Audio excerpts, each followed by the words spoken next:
E hoje iniciamos mais um episódio do Camés Conecta e com uma pessoa muito especial. E fiquei muito feliz por ter aceitado o nosso convite, Dr. Sérgio Pessoa. Ele que é advogado do Simpos Petro Pernambuco, professor universitário e também está fazendo mestrado em Sociologia na Universidade Federal de Pernambuco e, claro, o tema relacionado a gênero e relações de trabalho. Esse tema eu acho extremamente, além de expressar o cuidado com a mulher, mas também é um tema muito sensível, porque fala da relação de trabalho, fala de vestimenta, então são vários pontos que nós observamos que é de extrema importância e relevância nesse momento. Faz uma abordagem inicial. Então, Alexandra, primeiramente agradecer o convite, tanto seu quanto da pessoa da Cameso. Aqui olá para todos os presentes e os espectadores desse podcast. E aí vamos falar um pouco sobre como aconteceu essa dinâmica dessa ação. Na verdade, essa ação, primeiramente, o sindicato já vinha observando ao longo do tempo a questão das legs, e a gente já vinha conversando, discutindo, meio tentando amadurecer esse projeto um pouco embrionário. Até que chegou na meados de outubro, um grupo de frentistas nos procurou, trouxe algumas reclamações e realmente no sentido de que aqui estavam querendo que elas vestissem calças leg, levanta bumbum, aprender dancinhas de TikTok, para atrair, querendo ou não, clientes, tudo isso. E dali se trouxe essa provocação, que não era na hora do sindicato, ou enfim, alguma entidade de classe tinha que fazer essa provocação. E aí, acredito que o Simpospet foi ali o sorteado para ter esse desafio de se falar sobre essas questões uniformes, porque que a gente tem que observar?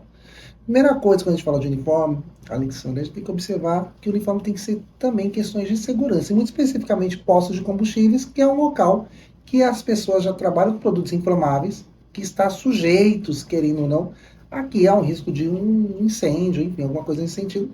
E aí uma coisa que eu comecei a fazer a pesquisa, inclusive sobre os materiais dessas calças leggings, que aí entra a questão de poliéster, que aí tem ligação com látex, que aí vai ter ligação com petróleo, e aí você imagina, petróleo com petróleo não vai dar um resultado muito legal. E aí fomos fazendo essas pesquisas e entendemos que aí, inclusive, esse uniforme, na prática, ele ia gerar, mais uma vez aqui, violações de normas regulamentadoras, e muito especificamente a NR20, mas podendo também aqui trazer a aplicabilidade da NR10. E foi justamente verificando tudo isso e as próprias indagações das funcionárias, as questões das dancinhas TikTok, tinha que ser uma calça leg, inclusive, específica, levanta bumbum.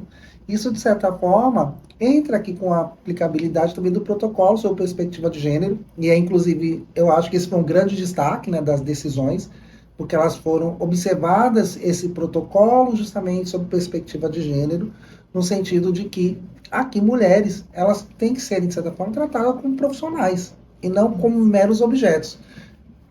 Tinha algumas provocações que a gente pode também desenvolver no decorrer do podcast, nós vamos falar um pouco sobre essas indagações dos empresários, dos próprios funcionários, mas a gente tem que sempre trazer uma observação que segurança, ela está em primeiro lugar, acima de tudo, saúde e segurança, né? Porque às vezes as pessoas não têm ideia, mas se de repente um combustível vaza no uniforme, que pode acontecer, ou de uma forma muito menor, mas antigamente a gente tinha uma produção muito maior desses tipos de casos, ele pode queimar a pele porque é um produto inflamável. E aí você imagina, às vezes, por exemplo, no caso de um incêndio, já tem ali um produto inflamável nessa calça. Aí já tem um poliéster que, de certa forma, já é outro produto que é inflamável. Para apagar esse incêndio na funcionária, era um problema muito maior. Exato. E a gente pensa também, se você olhar lá na norma regulamentadora número 6 do Ministério do Trabalho, que trata do equipamento de proteção individual, temos que entender que tem cargos específicos que precisam de um fardamento específico. Sim. Então, como a gente sempre costuma mencionar, fardamento não é EPI, porém tem algumas ressalvas, né? Quando a gente fala da NR10, nós precisamos de um fardamento específico. Para postos também, esse mesmo tecido, que é o tecido anti-chamas. Então, estamos falando de proteção na sua origem para a pessoa. Então, é um equipamento de proteção individual. Então, não é algo aleatório. Eu vou escolher uma farda que eu ache bonita em algumas funções, alguns cargos. Isso Sim. Não combina. É aquela velha história, né? Às vezes o que é esteticamente bonito necessariamente não é seguro. A gente sabe, eu acredito que todo mundo tem essa concepção. E é interessante, Alexandra, porque às vezes o que os empresários nos trazem como justificativa é que as funcionárias acham aquilo mais confortável. De certa forma, pode até ser. Eu não vou discordar ali, ou enfim, talvez o empresário também não tenha má fé, mas a gente tem que entender que entre conforto e segurança, numa relação de trabalho, nós temos que prezar pela segurança do trabalhador. Porque isso lá na frente pode gerar um problema de proporção muito maior. Eu vi até um comentário no Instagram, não recordo agora o nome da pessoa, que falou o seguinte, assemelhando a situação, né, fazendo um comparativo do uso da calça legging lá no posto de combustível, como, por exemplo, uma loja de departamento esportivo no shopping. Mas são coisas completamente distintas. Justamente. Não dá para comparar. O tipo de atividade não é, a exposição ao risco não é o mesmo. Então, assim... São todos distintos, inclusive. Quando a gente fala de um produto esportivo, até mesmo o uso de academia, que também, de fato, talvez a calça leg tenha uma adequação de vestimenta, ok. Agora, para um posto de gasolina se trabalhar como frentista, não dá. Não dá. Não é nada não dá confortável. Mesmo. Agora, ainda falando de fardamento, tem atividades, né, que a gente precisa ter um cuidado maior com a higienização. Sim. E essa higienização, ela é responsabilidade da empresa, ela não é responsabilidade do funcionário. Quanto a esse aspecto, assim, como é que vocês tratam isso, fazem essa abordagem? Como é que se comportam os postos de combustíveis no nosso estado? Hoje, Alexandre, inclusive, uma das novas etapas do Simpospetro é começar a fazer um projeto pedagógico, não só da questão dos uniformes das meninas ou das mulheres, esses aspectos, das frentistas, muito especificamente, mas também agora começar a falar sobre a questão justamente dessas lavagens. Porque o que a gente tem que observar, todo mundo precisa entender, é que o combustível, pessoal, ele tem um produto chamado benzeno. E esse produto é altamente cancerígeno e ele impregna muito rápido na roupa. E as pessoas não têm a mínima ideia. E a gravidade do benzeno, sendo muito sincero, Alexandre, que as pessoas não percebem, é que esse uniforme, na prática, ele, de repente, se misturado na máquina de lavar ou no tanque com as demais roupas, esse benzeno vai contaminar todas as roupas que estão ali dentro daquele cesto, enfim, dentro daquele tanque. Então, o correto é fazer uma lavagem separada. Na verdade, inclusive a NR24 estabelece que essa lavagem tem que ser feita pela empresa e não pelo empregado. E isso, às vezes, é um direito que o trabalhador não sabe, e aí o sindicato está no processo agora de começar a conversar com as empresas para ver como é que se faz esse processo. E aí, dependendo do caso, vai ter que ser mais um novo ajuizamento no sentido aqui da regulamentação de alguma obrigatoriedade deles lavarem esses uniformes.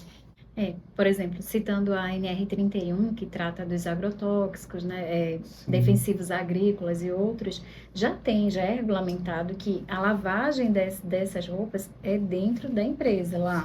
Tem uma área específica, a empresa é obrigada a ter esse local específico, a lavanderia para tratar essas roupas. Como se fosse uma lavanderia comunitária, né? Já no caso da NR31, cada área rural, fazenda ou propriedade rural, empresa de atividade rural que trata com agrotóxicos, tem a obrigatoriedade de ter a lavanderia, de ter um lugar onde vai estender essas roupas. E também, aquela água da lavagem tem um destino específico, ela não pode ser solta assim. Eu acho que seria semelhante se pensar, né, na aplicação da NR31, por exemplo, trazer para a NR20. Analogia, né, de repente, com uma proposta, porque a NR24, assim, às vezes ela traz com a obrigação da empresa, mas ela também não toma esse cuidado do isolamento dessa água. E aí, quando a gente fala realmente do benzeno também, a Alexandra tem esse detalhe, né? Às vezes não é só a roupa do cesto. Às vezes a água que vai ali para o lençol freático, enfim, vai chegar ali nos rios, em algum momento pode retornar e ter um aumento de câncer. Isso lembra até um pouco o filme da Erin Brockovich, que justamente se trata dessa questão do produto cancerígeno, né, que começou a ser distribuído na água e daqui a pouco a cidade inteira estava ali contaminada por um câncer, que era justamente produtos ali cancerígenos que estavam sendo distribuídos na distribuição de água local. Tudo, né? A gente está falando de segurança do trabalhador, segurança do trabalho, mas vai além também, é meio ambiente, ou seja, são vários fatores, né? Mas voltando um pouquinho para o contexto da roupa em si, em relação ao CNJ, como é essa posição? Qual o posicionamento hoje? Alexandre, eu fico até feliz que nesse ponto, pelo menos o TRT6, ele vem aplicando bastante essa questão do protocolo nessas questões dos uniformes, porque de fato, são algumas coisas que eu vou trazer como ponderações. As duas decisões que o sindicato teve, que foram objetos midiáticos, foram de juízas, detalhe, tá bom? Sendo que desses dois casos, uma foi por decisão liminar, e o segundo caso, o juiz aqui não deu no primeiro momento a medida liminar, e na sentença definitiva o juiz acabou dando essa aplicabilidade do protocolo, enfim, entendendo aí o dano moral coletivo como uma outra penalidade para a empresa. Mas ainda tem uma crítica dentro do próprio sistema, que ainda a gente temos juízes que têm dificuldade de fazer a aplicação desse protocolo. E aí também eu acho que é uma questão de vivência também, e aí eu acho que ainda é um processo pedagógico esse protocolo em relação aos próprios magistrados mesmo. Eles ainda precisam compreender universos que não são deles e entender que, inclusive, mulheres têm que estar ali sempre no alvo de uma proteção mais específica, enfim, ter esse cuidado mais especial com a trabalhadora mesmo. Agora eu queria entender um pouco sobre, em relação à fiscalização. Como é que ela é feita? Vocês conseguem chegar através de denúncia ou existe uma forma de fiscalizar aleatoriamente assim, sem escolha? Como funciona? O próprio sindicato ele tem um serviço de base, que vai ali, o caso do serviço de base vai conversar com os trabalhadores e aí constatam, quando eles constatam essas irregularidades, eles sinalizam o jurídico e a gente notifica a empresa no primeiro momento, com um cunho mais pedagógico, de entender às vezes por que esse uniforme existe ali. É por uma falta de formação do empresário? Se é uma falta de formação do empresário, ok, vamos aqui adequar, vamos conversar, explicar que não se pode utilizar esse uniforme, estabelece-se um prazo, né, porque a gente sabe também que certos uniformes não é da noite para o dia. Não é uma coisa que eu vou ali no shopping, compro uma camiseta, uma calça específica, que são calças que são. Uniformes, inclusive, são muito mais complexos. A aquisição dá um prazo, na medida do possível, razoável, para fazer essa transição. E aí tenta colocar alguma outra calça que não seja mais alegre, porque de certa forma isso já garante a segurança. E assim, eu trago essa provocação, Alexandre, porque eu estou dentro do sindicato já tem mais de uma década. Então, eu já vi relatos de frentistas que, sem a leg, foram objetos de abuso, inclusive de estupros. É uma realidade muito ruim, mas temos que falar sobre porque acontece o tempo todo. Inclusive, tem mulheres que se recusam a trabalhar em trabalhos noturnos porque justamente elas não se sentem seguras. E aí você imagina a frentista que está de leg à noite. Se a frentista com uniforme que atende ali os requisitos já pode ser alvo de um abuso, imagina essa menina de leg. Que às vezes para ela também ela não pode ver nenhum problema em usar leg, mas às vezes, como a gente fala, o direito do trabalho, ele vai proteger o elo mais fraco. A gente precisa realmente compreender que o elo mais fraco numa relação de trabalho sempre será o trabalhador. Porque, como a gente pode observar, às vezes a empresa ela dá um documento para que o empregado assine, e o empregado não sabe nem o que ele está assinando. Ele está literalmente assinando aquele documento na base da confiança dessa relação. E isso também, por isso que a gente tem que entender que às vezes quando o pessoal faz uma crítica em relação à justiça do trabalho, defender trabalhador, é porque na verdade a justiça tem que ser um ponto de equilíbrio. Quando há desequilíbrios. E aí, num ponto que às vezes um funcionário não sabe nem o que ele está fazendo ali, o juiz tem que ser esse elemento norteador de dar esse equilíbrio e dar a proteção necessária, que é o que a gente fala até no próprio direito constitucional, né? Tratar os desiguais na medida das suas desigualdades. Então, eu preciso que às vezes desigualar um pouco essa relação, desequilibrar um pouco para um lado, para que essa balança ela gere um equilíbrio. Então, quando a gente fala aqui dessas trabalhadoras, às vezes elas não têm nem ideia que aquela calça tem um produto inflamável. É verdade. E quando que também é importante destacar que nem todo empresário ele tem conhecimento, Sim, de fato, do que está sendo feito, né? Eu como empregador, a CLT permite que eu tenha o direito de escolher lá meu fardamento. Sim. Eu achei bonito, ok, concordaram porque é confortável, mas não é só isso, né? Como eu já falou, vai além, vai proteção, vai tudo, é proteção da trabalhadora, é proteção em relação à segurança do trabalho, ou seja, é um conjunto, né? Na verdade, Alexandre, eu digo que os sindicatos trabalhadores, às vezes, faz um processo de compliance. É um compliance indireto. Porque, às vezes, o empresário... Eu vou conversar com o empresário e entender qual é o motivo que está acontecendo. É porque desconhecimento seu? É desconhecimento. Então, tá. A partir de agora, vamos aqui. Eu vou te explicar. A regra é essa, o direito diz que você pode fazer dessa forma. Dessa forma. A gente apresenta algumas soluções, também em alguns casos, como soluções, e muito especificamente do uniforme. A gente vai apresentando algumas propostas, enfim, olha, retira esse uniforme. A primeira coisa imediata que você tem que fazer é retirar essa leg, de repente botar uma calça um pouco mais social nesse momento, para depois, enquanto chegar o uniforme realmente previsto por lei, que é o material de chamas, você vai ali, e por incrível que pareça, Alexandra, tem alguns casos que o pessoal coloca calça jeans também, que calça jeans com elastano, mais uma vez, tem material inflamável. Não protege, acha que vai resolver, mas é um paliativo que não resolve. E não resolve, ao contrário, você ainda permanece deixando essa empregada sob o mesmo risco. E alguns casos também que a gente recebeu foi notícias de frentistas trabalhar com cropped, que isso realmente foi uma coisa que chamou a atenção do sindicato. Porque como é que uma frentista vai trabalhar com produto inflamável com exposição do corpo? Não tem nem Não é lógica. só mais, não é só o fato, né? Que isso é muito importante que fique claro. Não é exposição apenas, tão somente Sim. do corpo, né? É a segurança Feminino, desse é a corpo. segurança desse corpo, é essa proteção física, Sim. que isso está garantido em lei, que o empresário tem que garantir a proteção física desse trabalhador. Sim. Então, isso também está sendo descumprido, né? Não é só, feito algumas falas que a gente escuta sobre a abordagem da mulher, o que tem que usar. Não, é um conjunto. E tem que saber que é um conjunto que você está infringindo legislação. O que eu achei interessante também na tua fala é o fato de falar que nesse momento está sendo mais orientativo, né? Você está orientando. Mas quando é que chega a vir e ter que entrar com ação? Quais circunstâncias? Vamos lá. No primeiro momento a gente já notificou a empresa, já fez ali o processo pedagógico de comunicar que não é para utilizar o uniforme, estabelece um prazo, depois de um prazo o sindicato vai fazer um serviço de fiscalização, seja a base vai lá no local, constatar se de fato houve alteração desses uniformes. Normalmente eu peço que a base retire novas fotos, se possível datadas, né, para a gente trazer essa comprovação de que não houve cumprimento, e aí nesse caso realmente o sindicato vai tomar medidas mais enérgicas, realmente de procurar o judiciário como um mecanismo de dar esse freio dentro desse contrato de trabalho e não gera esses abusos. Aqui também cabe um detalhe, Alexandra, muito especificamente para as trabalhadoras, que a obrigatoriedade desse uniforme pode acarretar em rescisão indireta, visto que ali a situação pode, se for constatado, que aquilo pode colocar numa situação vexatória, constrangedora, isso aqui já vai caber os requisitos ali previstos no artigo 483 da CLT, que vai caber a rescisão indireta. Principalmente, por exemplo, se a funcionária se recusa a utilizar o uniforme, o patrão quer aplicar uma sanção para ela porque ela não quer utilizar aquela leg, porque no primeiro caso a frentista falou assim, não, eu uso qualquer outra calça, menos essa leg. Porque eu entendo que essa leg não é uniforme para mim, e assim, ela falava, eu me sentia vulgarizada com uma leg. Isso são gostos, isso é um fato.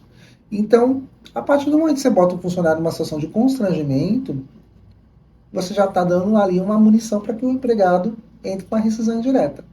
Nesse caso específico dessa funcionária, ela ajuizou a ação, da mesma forma que também em relação à própria ação coletiva, a empresa acabou fazendo acordo nos dois casos, e aí, através do próprio termo de acordo, foi definido, estabelecido que eles vão não, enfim, a banição realmente dessas legs, dessas calças jeans, esses croppeds, e botando multa diária em caso de descumprimento. Porque também não adianta eu fazer um acordo que não tem uma penalidade para o empresário se descumprir. Porque às vezes o empresário faz o acordo achando que vai ser um...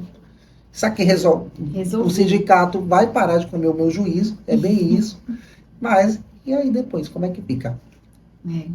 Ou seja, é a ação que precisa de um monitoramento, que precisa de um acompanhamento e que, infelizmente, como eu falo direto, nosso país ainda é um país legalista, positivista. Se não tiver expresso que você vai ter uma penalidade, às vezes não há cumprimento. Então não cumpre, porque ela não vai ter ali, ela vai sentir uma sensação ainda de... Ela vai continuar se sentindo impune, aquela coisa. Eu fiz aqui um acordo como vamos dizer assim, um cala-boca, né?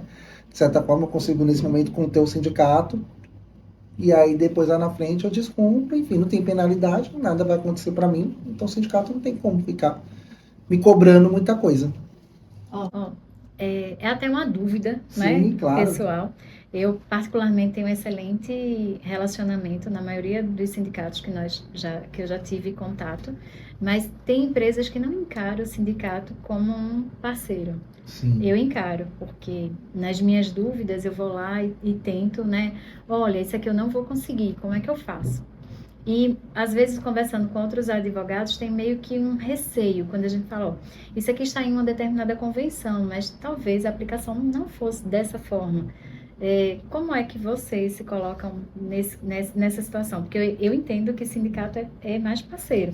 Que só vem punição nos casos que nós já conversamos aqui. Se houver realmente, assim, eu não vou cumprir, ou não estou cumprindo, estou fazendo de conta que nem fui notificado.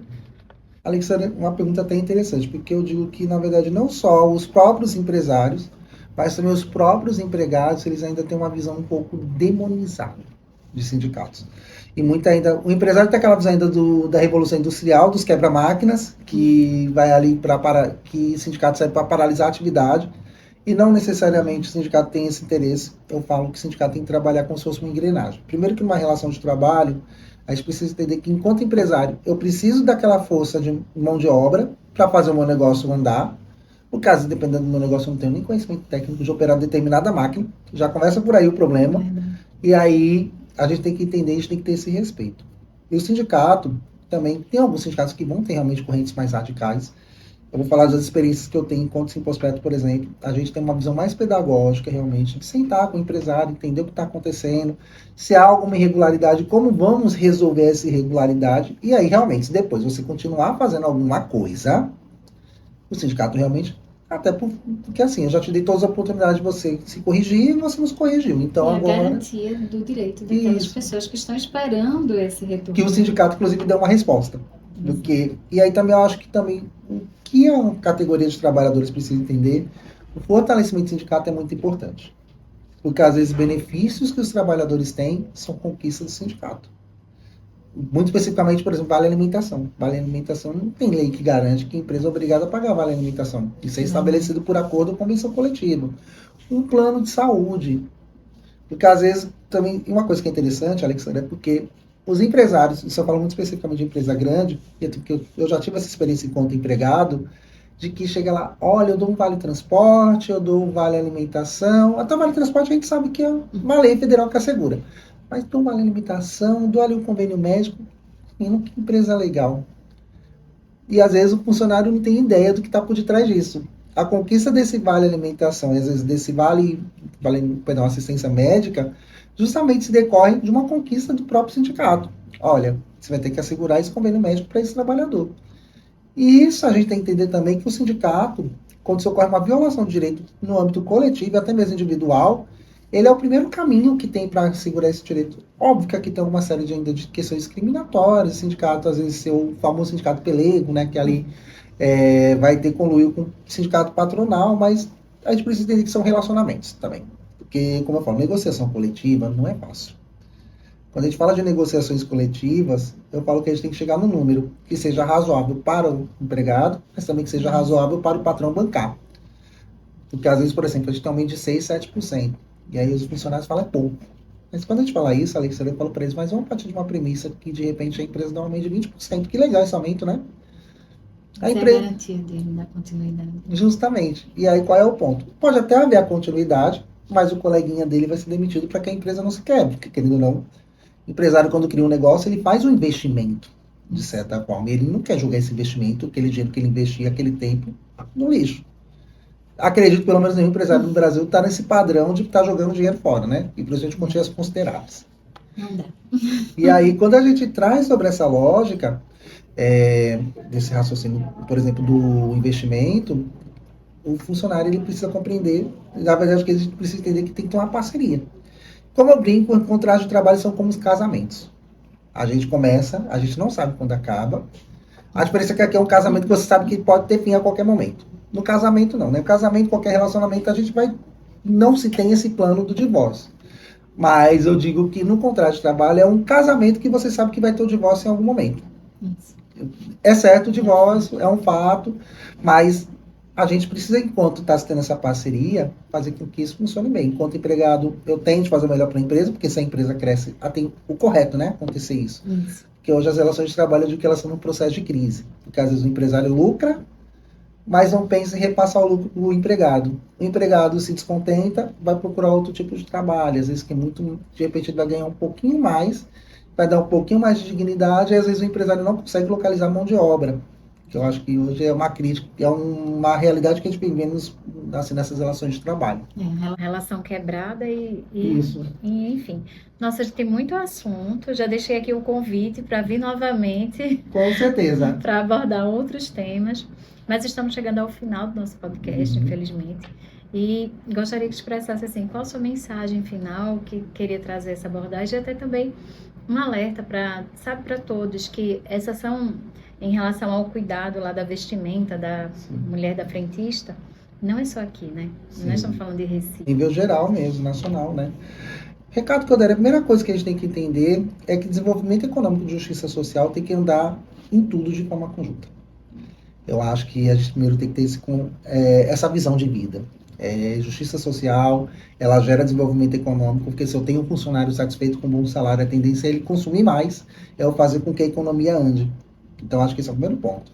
E aí, o segundo ponto que eu traria aqui para a gente fechar é de que a gente também precisa entender que quando a gente tem uma mão de obra humana, a gente está falando de pessoas. A gente não está falando de objetos. E aí, objetificar, às vezes, o corpo da mulher, por exemplo, nesse caso, como aconteceu do Simpospetro, que a gente teve que ajuizar essas ações, isso gera-se uma questão de se pensar até onde vale a pena o lucro. Será que para ter o lucro eu preciso, às vezes, botar uma funcionária para ser abusada? E aí eu vou além, Alexandra. Depois, será que esse negócio vai ser lucrativo quando esse escândalo se explode? Porque a tendência é que, por exemplo, você pega, vai ter algumas pessoas que vão dizer, eu não quero mais abastecer nesse posto, porque ele não gera, se ele não gera segurança para quem trabalha, quem gerar para mim enquanto cliente. Então, eu acho que hoje a gente tem que trazer essa reflexão, tanto para o empresário quanto para a própria sociedade, que desenvolvimento econômico e justiça social tem que andar em conjunto e elas sempre vão andar em conjunto. Sem um, o outro não vai andar. E é bem sobre isso, é sobre cuidado. Bem, eu espero que tenham gostado desse conteúdo e já deixem aí perguntas, né? Podem encaminhar para a gente, porque com certeza o Dr. Sérgio volta para cá e Com faremos certeza. outro episódio. E é isso. Por hoje é só e Camés Conecta, mais um podcast. Obrigada.